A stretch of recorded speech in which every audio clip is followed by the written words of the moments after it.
what if I lose myself? Right? So there's deeper like layers here. Yeah. If they commit, I have to commit. Right. And then, of course, I asked, well, where am I halvesy-wavsy in my life? Where do I have one foot in and one foot out? So it's multiple layers of self-exploration. I know I pulled that one too. I'm like, no, I'm just kidding.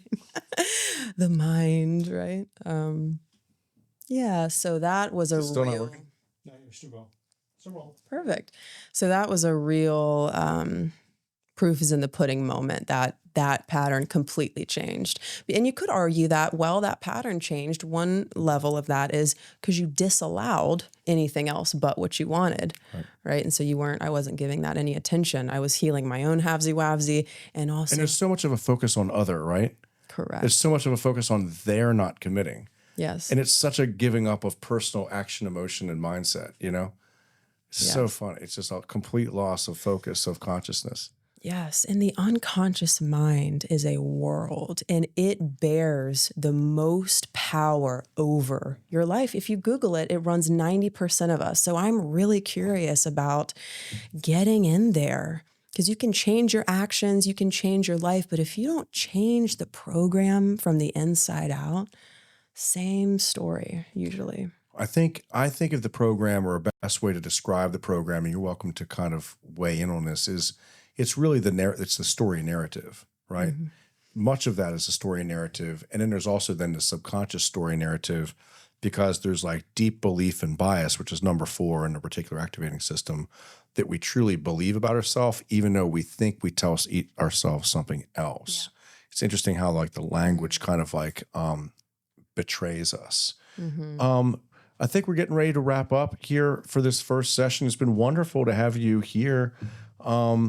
Can you give yourself a little bit of a plug to anyone that would like to listen on what are you up to? How can they get a hold of you? And how can people that maybe even families that are looking to help their loved ones, you know, because there's a lot of people that are dealing with addiction that aren't quite to the point to where they need to be in a recovery, or they're not ready to go. So is there anything that you can give as like just kind of as parting ways to people that are watching and trying to help their families and get a hold of you and find out the cool stuff you're doing? Absolutely. Thank you for that. So I'll start with some ways to find me. So my web is wingedalchemy.net. That's winged like a bird, alchemy.net.